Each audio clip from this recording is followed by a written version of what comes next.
Hi, everybody. Welcome to Conversations with Calvin Weeder Species. I'm talking fast because there's a lot of stuff here.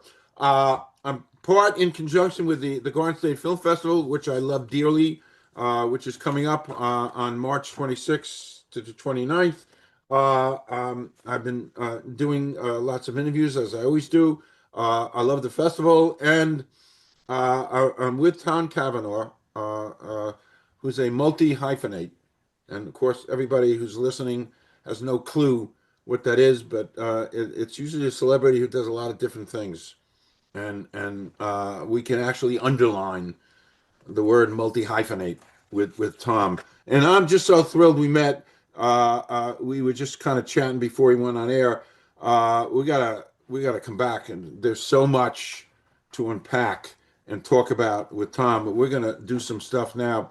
He's got a film, an award-winning film for screenplay, Bedbuggers, which is going to be a screening at the Garden State Film Festival. Well, Um, red. It's going to be red. Red. Oh, it's going to be red. Yeah, Okay. it's not a screenplay yet. Okay. It's the winning best feature screenplay. Oh, okay. I'm glad you Yeah, yeah, clarified that. yeah. So yeah, no, it I wish it was the film because I think the film's going to be a breakout when it's a film. So I'm looking for a director. I'm looking for somebody, preferably a female director that wants to Okay. walk down the independent line. But that's Bedbuggers is their best feature screenplay, and it's an honor. And they're going to give it a celebrity read Sunday the 29th, March 29th at the festival. Okay. I'm glad you pointed that out because I'm trying to digest Yeah, no, everything. no, and you're looking at 6,000 screens of film because you're looking at the Garden State because it's a huge festival. Yeah, huge. And we're going to talk about your journey. And you won so many awards. The Fade In Grand Prize, Best Drama Screenplay. I'm just kind of looking at my notes. As Johnny Carson used to look at his notes. Absolutely. A lot of times I say Johnny Carson, nobody knows who the hell I'm talking about. Dude, I It watch kills. the reruns still to this day. I love I it. And the still do. documentary on him. I He's great. still And do. it's an Yeah, inspirational story because he came from nothing. yeah. So why don't you do a little background? I'm done with my monologue. So I was born and bred in Edison, New Jersey. Well, actually born in Newark, and then we moved to Edison. I'm a Newark guy. Um, I'm Newark, St. Michael's Hospital. Beth Israel. See, we're in the neighborhood. Yep. So, um, my parents were great ticket buyers. They love film, they love television, they love theater. We would go to Broadway shows all the time and we would go to movies. My dad would even like on a school night take me to I remember they re-released not Apocalypse Now, the 2001 Space Odyssey, and he would take me to a night showing even on a school night Wow. because he loved film. I was just sitting in amazement. And even Apocalypse Now, he took me to the previews of Apocalypse Now before it was in the mainstream theater. We loved that. My mom loved that. So I got the bug. Me and my brother got the bug. We did our first show. We were in the children's chorus of Gypsy at Plays in the Park in Edison, New Jersey, which coincidentally was the the Broadway star Paige Price came out of that cast, and Colleen Wow. Fitzpatrick from Sayreville, who's also known as Vitamin C, who's Wow. a film and music pop performer. We all came out of that cast coincidentally. Yep, it was a big thing. My brother, as the people don't know, my brother works backstage in Broadway. That's he aspired and went to that, and then I went into the screenwriting end of it. I started off as an actor out of college, went into New York, found I liked writing better. I had to write a monologue for myself. I couldn't find what I wanted, and the teacher was Anthony Abeson, a great guy. We're still friends. He said, "You know what? You're a good writer. Bring in more work." I was the only one in his new writing trying it out, and he encouraged it. Then it went to scenes, and he encouraged it. He put him up, and then I just kept going from there. And then in '97, after three attempts to get into the master program at the Actor Studio Drama School, with me, the third time was a charm, and I finally got into that, and I got a formal training in writing and playwriting. Wow. Wow. So, graduating from there, I went to LA, and for 15 years in LA, pounded the pavement. Wow. And then recently came back, coincidentally, right before COVID, And, we're migrant workers. Like I said, we go where the work is. And I Yeah, had a tremendous amount of success right now in the New York theater and some up and coming stuff. So just great. thanks. Wow. By the way, we could talk for hours. Absolutely. And we will at some point. So let's I like the thing, this double life perspective, because and this just blew me away when I read it. You serve as a 911 operator, dispatcher, 32 emergency stuff. years. Yep. So how does being on the front lines of human events and human crisis all the time, how does that impact you as far as grit and authenticity and your writing? Well, the funny thing was when I went back to grad school was right. I was still working. I'm still working. I'm on vacation now. I go back in a week and a half. But I went into an acting class after years of not being in an acting class, and I realized the job had shut down emotions and certain things I wasn't allowed. So I used the acting class to bring it back out again. Because when you're listening to the calls, you're hearing real pain, you're hearing real fear. It's Wow. all in real time. And you have to become impervious at some point, but at the same time, it opens up a whole world because I'll watch these shows. And I've written an article on it on Substack. I had a jumper for the first time in Jersey on the Parkway bridges, Hey, but didn't know he was jumping. He was just talking to me from the bridge, and I didn't know it. Later on, we found out he was a jumper. wow. Yeah, and it got routed. It was just a whole crazy story. But when you watch it in real time, there's a different drama than the drama that gets on the screen. So what I find is I'm more related to the humaneness, the human feeling of it, the relationship of it when you listen to these voices now. Because also I think I love what people do in drama and how you do it. That's how we create film and theater. But the real story, the human drama of it, is simpler. It's not as strung out as you. And when you listen to these tapes for real, sometimes you don't believe. Like I didn't had no idea that guy was standing on those bridges talking to me. Wow. Exactly. And then all of a sudden we found out later that guy jumped. Wow. He jumped. So yeah, yeah, it's a crazy, crazy story. That's another, but it's like that all the time. That's since the first call I had. There's things that happen in the human world that we forget when we transpose it into the drama world, and then we do it heightened, and then sometimes the humanness of it doesn't work on stage. Like when you do it for real, it doesn't work on the screen. You have to dramatize it. So that's where the craft comes in. You know what? You can't go to school and learn that, what you're learning. That's Yeah, priceless. no, right. Wow. The energy that gives you. I'm a writer of sorts, and I can only write what I feel and live and experience. I don't have an imagination. So I kind of just, but wow. We got to talk about that too sometime. Yeah, I'm more than happy to. Wow. But in Okay. this world, because of the industry, you have to have that hyphen in everything you do. And for years, I call it my Batman and Bruce Wayne life. My Batman and Bruce Wayne life. My Batman life is show business. My Bruce Wayne life is working for 911. It's great. Just It's like great. Bruce Wayne pays for Batman, 911 pays for me to stay in the film That's and just great, theater Tom. world.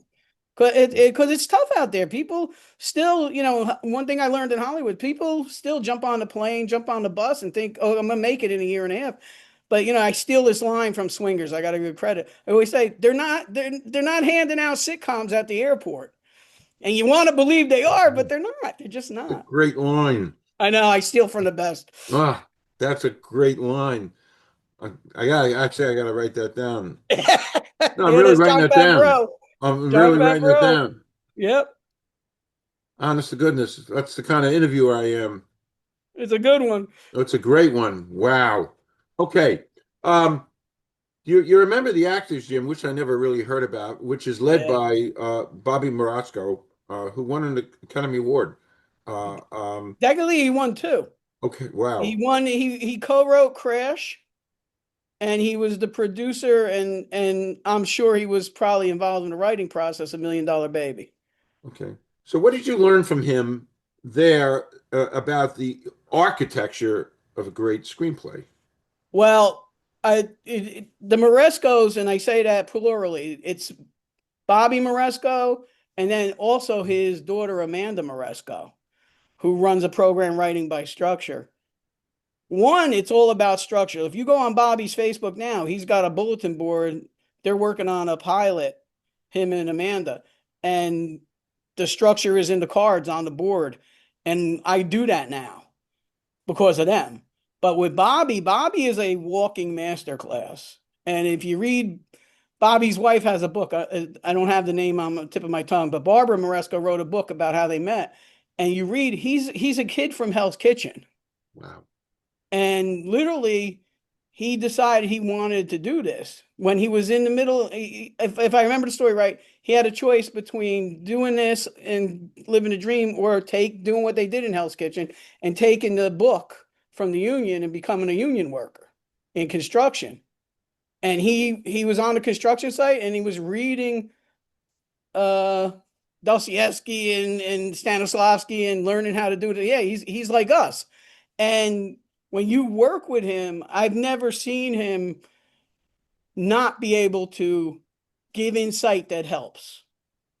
And sometimes I'll go to the Actors Gym. The Actors Gym's been around for over 30 years now. Started in New York, then Bobby moved to LA, so he moved it to LA with him, and now it's bi-coastal. It's in LA. My friend Alan Steele runs it, and in New York, Bobby runs it, and Amanda's on the board, or the president or creative director, I forget. But I work with both of them on these scripts. So when you work with Bobby, he'll just break down your script. And the beautiful thing about the Actors Gym, as hard as it is, I'll often refer to it as a wolf pit, because they're going to tell you the truth about your script, whether it's a play or a screenplay. They're going to tell you the truth, and which is not something that's common in this game. Most people don't want to hurt your feelings. Most people don't want to admit you didn't do it right. And I take it personal, but now I used to take it personal 90% of the time. Now I take it about 40% of the time. It's personal. But with Moresco, he gets to the heart of it. The first thing he taught me was with the first play that went up that I had. My first full-length stage play. It was called Inland Empress. It ran in LA for 3 months. And that was my breakout first play. But before it went up, of course, I brought it to the Actors Gym. And he said in his notes, he said, you got to get in faster and get to the story faster. Mm. Which is basically, you got to cut the first 10 pages of that script. He could do it by ear. He can hear it. He can see it. And he corrected so that it had a great opening scene. But you got to find it. That's the other thing. As long as you do the work, he'll give you the suggestions. He doesn't claim responsibility for my accomplishments. But to be honest, he was the Sherpa guide on every script that I put out. And then I started to work with Amanda, and I wrote Bedbuggers in Amanda's Writing by Structure 16-week screenplay. You work with Amanda for 16 weeks, you'll come out with a screenplay, and I've come out with an award-winning screenplay. Yes, she did.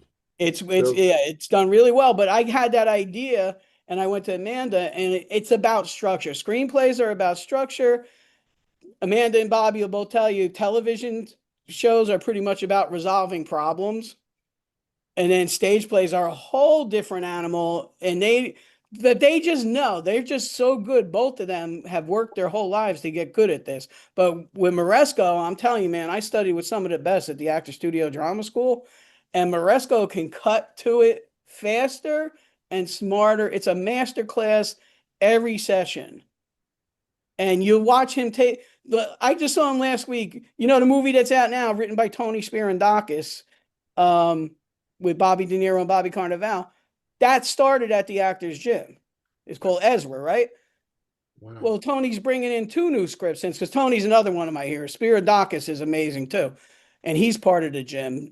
Lyle Kessler, who wrote Orphans, is part of the gym. The list goes on and on. It's just like when the Actors Studio was flying high, which it still is, but when it was back in the day when there was a Strasbourg. Well, Bobby doesn't claim to be a Strasbourg, but people come for his, for his class. And they read 10, 20 pages of Spirandakis' script. And Bobby Moresco went just like this. Tony said, "What can you tell me to make this better?" And Spirandakis said, "Turn on a tape recorder because you're only going to get this once."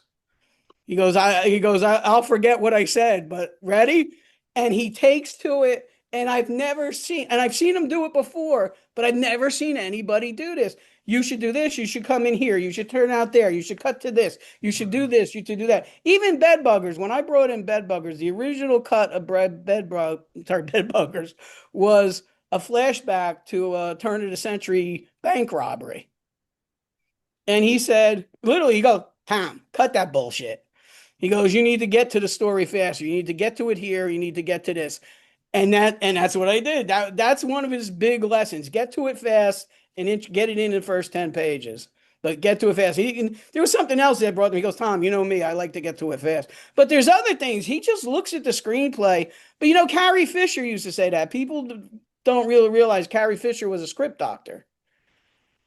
Like she did rewrites on Hook, she did rewrites on, and they would give her the script. And in an interview, they said, "Well, does this come easy to you?" She said, "There's like a calculus to it."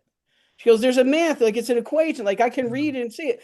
I think Moresco has that. I think when Moresco reads anything, he can adjust it and move it to make it better for the audience and better as a piece of literature. And he's really fantastic at that. And I don't say that lightly. I've been working with them for over 20 years now, but I've seen a lot of these workshops from coast to coast. I go to these things like people go to ball games. I go to writing workshops. I was in the last one I did was in Umbria, Italy. That was a big one. I did the La Mama Master Playwright retreat with the Pulitzer Prize nominee playwright Dale Orlander Smith. She's fantastic. But in the overall, I've done so much of this. I've never seen anybody like Moresco's a master. He's just the master, and he's a great teacher. That's the other thing. And he doesn't claim that. That's not his slash. He's a producer, writer, director. And he's been doing it since Hell's Kitchen. He's just amazing. He's just a really good guy, too. Wow. And Amanda's fantastic. I'm telling you, you can, same thing, walk in with Amanda, hand her your script. You're going to come out with the tips. They don't do it for you. You make the choices. They just show you where to go, whether you want to go there or not. All right.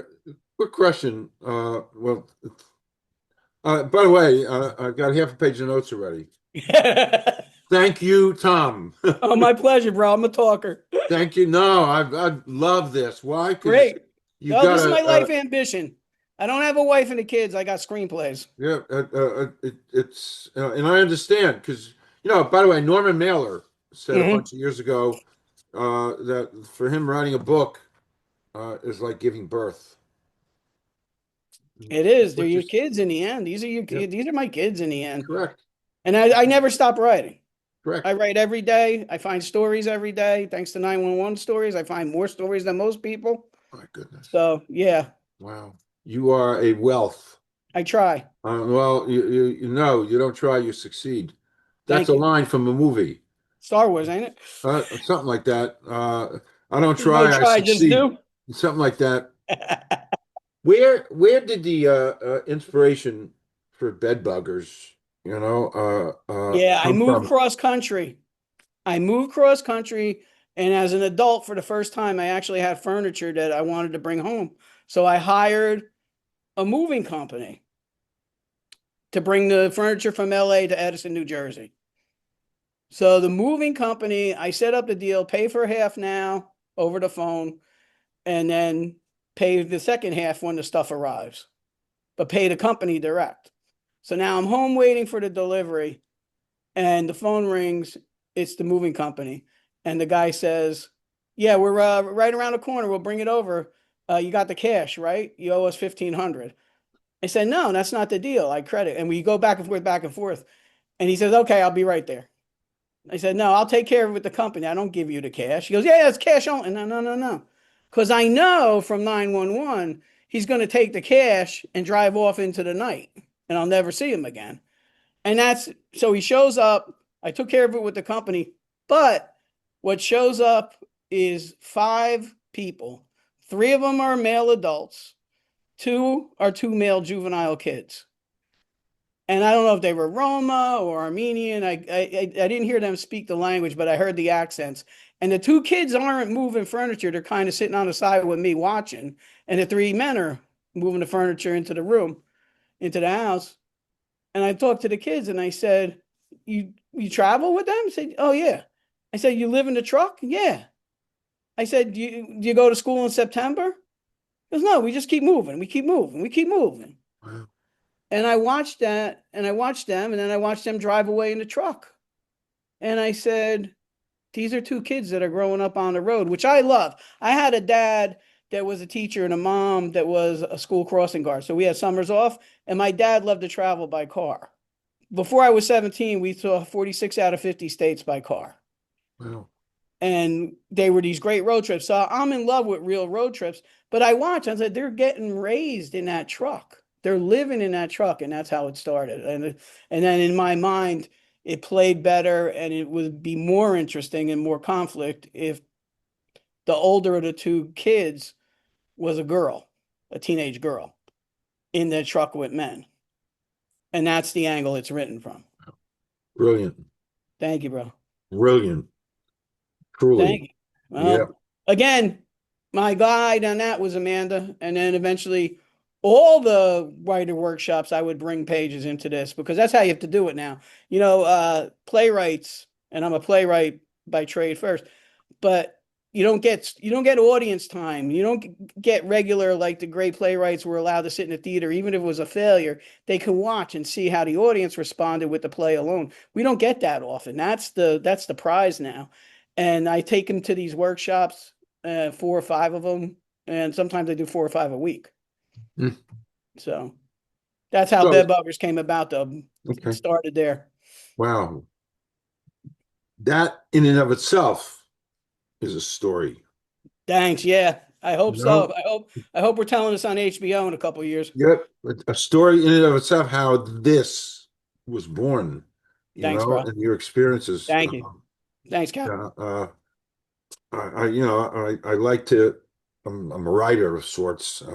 So you did something to me I think is great. You founded, because as you said, you're a playwright, and you founded the Brooks, is it Brooks Art Center in Bound Brook? It's the Brooks Art Center in Bound Brook. It used to be the Brooks something theater. I It forget was the a old name. theater. Yeah, I go old back. vaudeville house.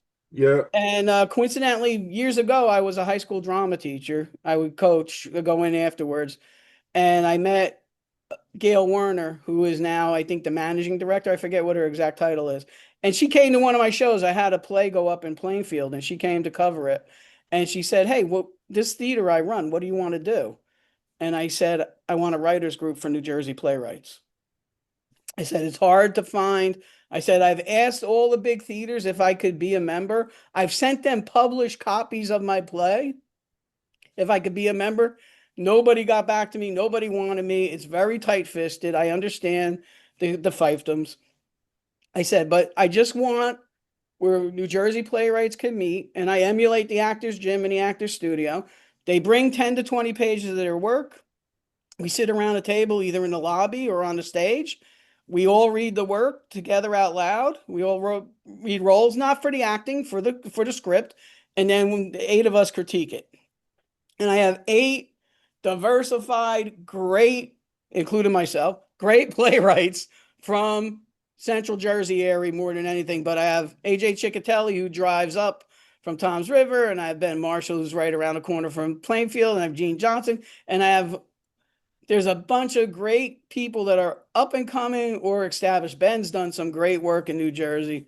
And it's a blessing to get all of them together, and you hear the work and you get the critiques, and they're just good people, and it's free. Thanks to the Brooks, we can go there. They give us the table. They let us sit there on a scratch night when it's dark and let us do the work. And they're always amiable. And I think it's an up and coming center. They have big plans. It's a gorgeous theater. It's sister theater to the Count Basie, the same designer. Is that right? Is that Art Deco? I don't remember. Is it Art Deco-ish? The Brooks? Kinda, yeah, and Kinda? it's got a beautiful what they call a whisper dome over the and it's pretty much all intact despite the floods and stuff. I They've know. held up really well, but they have plans to make it a huge art center. And we're there. Interesting. We try to go twice a month. Okay. I got to put that on my little Yeah, thing. please, you're welcome to come by. I'll Yeah. let you know. Just to absorb. I'm involved in so many authors groups. We're all Oh, I'm self-published. sure. Yeah. So many different authors groups. I spend, days each week with authors groups. We're all in Yep. that journey. So I know what the journey's about. Um, so you wrote a great play that got award Barkley. Am I saying that right? Yeah, Barkley hasn't won awards, but it's got into the development program at Okay, AMT Theater on 45th okay, Street. Right. Again, okay. that was a process through the Actors Gym purely in the beginning. And then we developed it at Naked Angels, New Ambassadors, and even on Zoom. WeMakeMovies.org is a great film collective I work with, and they have writers' labs online. But yeah, the Actors Gym is where it started. That's where the first read was, and that's where I met Vincent Piazza, who's playing Barkley. Okay. The question is, because you've done both, Sure. how do you decide? Is there a process to decide what should be a play? When you get an inspiration, what should be a play and what should be a screenplay? Um, there's actually Is it that a just valid question? no, it's great because people ask me this all the time. They're like, why'd you make it a screenplay and not a play? Why'd you make it a play, not a screenplay? And like it just whatever feels right when the idea hits. I get a lot of ideas all the time. I have to write it down now because I forget them. Now at this age, I start to forget stuff. Huh. But Barkley came because a couple of reasons. I read an article in New Jersey and then I did the research that service dogs aren't allowed everywhere. And there's several service dogs, one particular in New Jersey who I read about, where the family had to sue. This family had to sue to have the kid bring his dog, and I'm paraphrasing a lot. It's more technical than this. To bring his service dog to school, and then the school said no, and it went all the way to the New Jersey State Supreme Court, and the dog lost, which I was blown away by. I'm like, that's impossible. I'm like, no, the dog lost, and it was. Then I read up on it. It's common. There's other dogs that have gone to the state Supreme Courts over the same cases, and they lost. They were losing on a regular basis. And then I happened to be in LAX taking a flight, and there was this little white poodle service dog in front of me on the line. And the white poodle had the big dopey green jacket on with the leash that said service dog, and it looked too big. And the dog just looked at me like, how did I get here? I'm like, I don't know, bro. I don't know, buddy. I feel for you. And that's where I'm like, oh, that's the story. That's the story is I nobody asks these dogs if they want these assignments. They're just trained. But in all honesty, if you really look up and watch on YouTube service protection dogs, they can sense when you're about to have an emotional event. And if they think you're going to harm yourself, they get between you and your fists. So Wow. you actually end up hitting the dog. It's a crazy thing to watch, but the dog protects the person that goes into that zone and goes into that moment.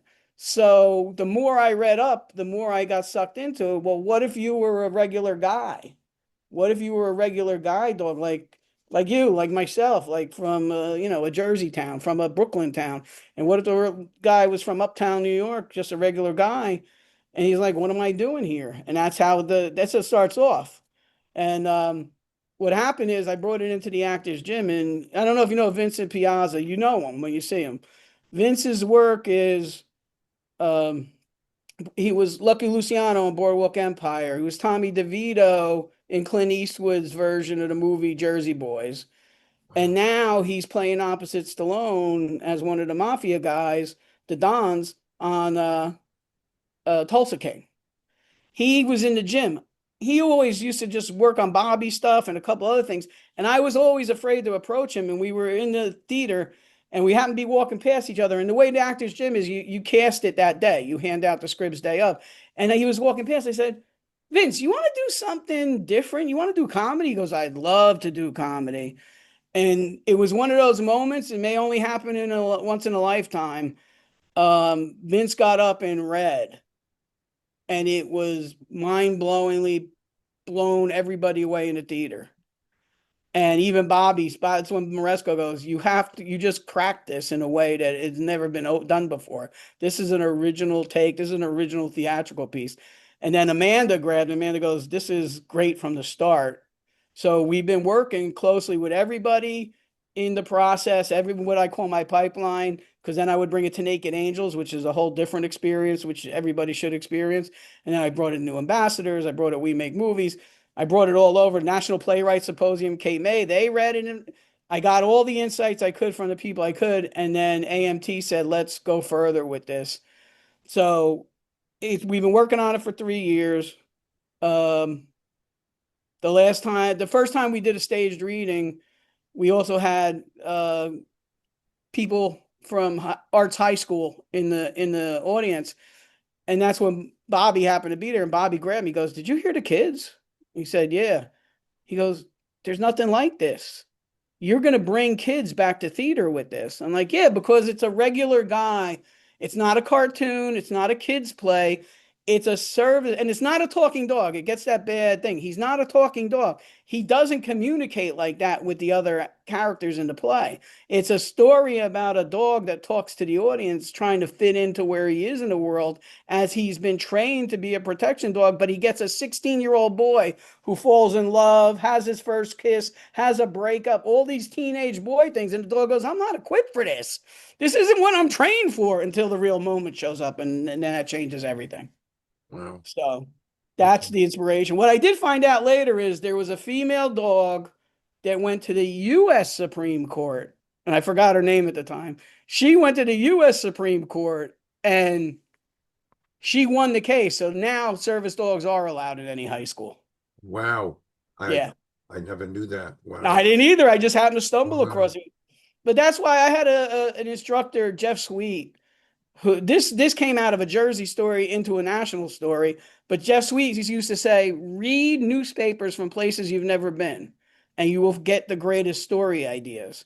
Because your mind has no reference. If you read about a bank robbery in Pocatello, Idaho, your mind creates the images, and you create a story in your imagination. It's the greatest thing I do that I learned from. I'll give it credit where it's due. It was Jeff Sweet, the great playwright Jeff Sweet in New York.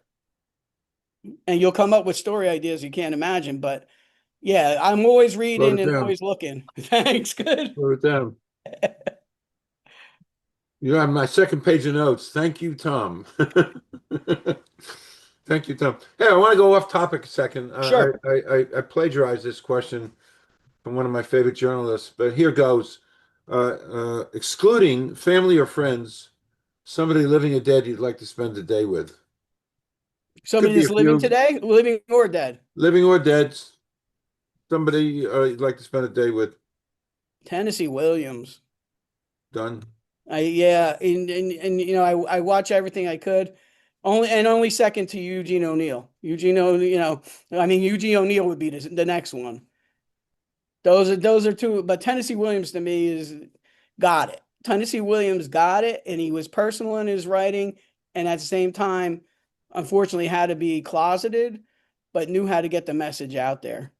And yeah, I try to read Streetcar once a year, just to remember what I'm reading.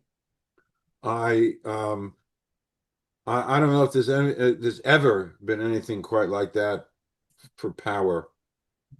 And then when you see Kazan, what Kazan did to it on film, that's Kazan's interpretation, but it's the greatest interpretation, I think, of moving a play to a screenplay. That's just funny. I was just talking about Kazan yesterday. People forget about Kaj. People forget about Kazan. Yeah. Well, and he got into problems in the McCarthy hearings, which again, terrible. You know, yeah, because even Strasberg said, "What do you think?" Because they were friends. And I think he gave Strasberg's name up. I don't remember the whole story, but Strasberg said, you don't walk in their shoes. You never know what they go through. And especially in those situations, these are people that wanted to work and feed their kids, and they took their livelihoods away. Terrible. You know, Michael Cortez, right? He's a victim of it. The man that Was made he? I didn't know Casablanca. that. One of Yeah, my Cortez. favorite directors from Casablanca. I didn't Read ever knew up on that. that. Cortez had to live in England afterwards because he couldn't work. Wow. Yeah. And he did 64 films or something, like 40 to 50 films by the time he did Casablanca. Brilliant. Gosh, was he brilliant. Just brilliant. We'll talk about Yeah, Casablanca yeah, sure, sure. next week. Yeah, I don't want to get sucked into that now. yeah, I'm with No. you. Um, um, how do you approach classic elements of screenwriting? Theme, dialogue, structure. Because it's now 2026. Have the rules changed? Screenwriting then, screenwriting now, or are there still Well, basic elements? I asked Maresco that once. I asked Bobby, I'm like, why were the screenplays better then? He said, first of all, they were written by playwrights. Most of the New York playwrights in the first wave of real Hollywood scripted stuff that we love were playwrights first. They knew words. I look at it as the structure really hasn't changed. It's gotten more since guys like McKee and Save the Cat and then studying with Amanda, because Amanda comes back to the hero's journey, Aristotle. Bedbuggers is written because I worked with Amanda and she taught me the hero's journey. Not that I learned it enough that I can do it alone. I still got to go to my notes. But that was made in the structure of the hero's journey, which Star Wars is the hero's journey. And other people did the hero's journey before that. It always will come back to structure with screenplays. But what Tony Abeson taught me is if you hang out with the greats, you will become great. I don't get people that I know in the younger generation now that say, I don't like things that are old. I can't watch a black and white film. You have to watch a black and white film. And if you can't handle black and white, which is really a great medium, you got to learn to appreciate the medium, then watch the people that are in color. You know what? This generation doesn't know a Sam Fuller film. Sam Fuller was a genius too in film, right? But what Fuller said was, Fuller told, and I think it was Tim Robbins, Tim Robbins kept saying, well, the film, and Fuller said, it's not a film, it's a motion picture, it's got to move. Remember, it's a motion picture. Because they were still dealing with that element that what, like Truffaut said, film was great, was nearly great and perfect until they invented sound. And that changed it, right? So you have to take all those elements together. But when the structure of writing screenplays are about structure. Screenplays are really about following the hero's journey, dealing with conflict, dealing with acceptance, dealing with revelation, having a denouement, having a climax. All those elements go into it, but now it's a different structure. I try to write 3-page scenes for today's world. Mm-hmm. I try to keep it at 3-page scenes, no more than 3 lines in the description. And then when I worked with the fade-in people, they taught me a different structure, and that's the selling script. You know, people don't realize your first draft is never your only draft. Your first draft is always going to be 30, 40 drafts. And when it's time to sell a script, that's a different structure too. So you gotta watch Gone with the Wind. You gotta watch. Look, Spielberg, before he shoots any film, he said this when he came inside the actor studio. He watches Citizen Kane, Lawrence of Arabia. I hope I get them all. Lawrence of Arabia, The Searchers, and It's a Wonderful Life. I don't know if I'm missing any. He watches those films before he starts a film. Every film he watches them all, from Schindler's List to E.T. He has watched those films before he takes on a film. That says something, right? Especially if you go and you watch Citizen Kane, which we showed it, my friend showed it to his high school group, and they want to be filmmakers. They thought it was boring, horrible, and everything. But you're watching Greg Toland's lighting and all these amazing things that they were learning how to do, and they made it look like they were a master. And they were just exploring the medium then. You're still exploring the medium, but if you don't learn from the greats that came in front of you, you're not going to make a breakthrough into something new. You're just going to keep recreating the same old stuff because generally human beings tell the same story.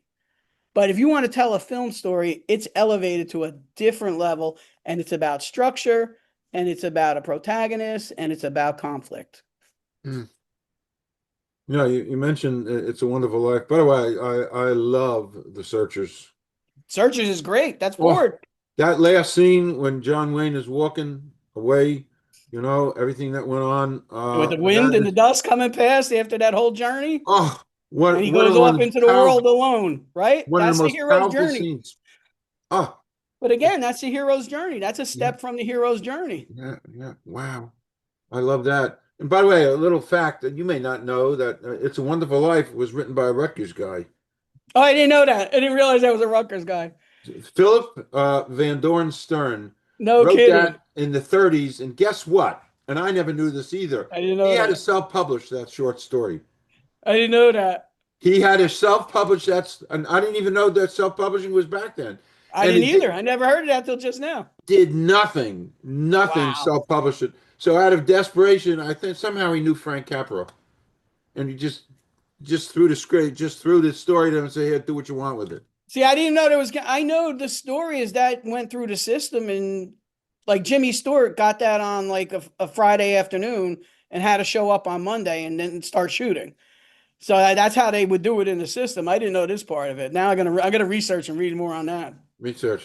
Oh, I'm filled with all this little stuff because I love your world, Tom. Well, listen, I'm still creating it. I still don't feel like I've mastered any of this. I'm still a student.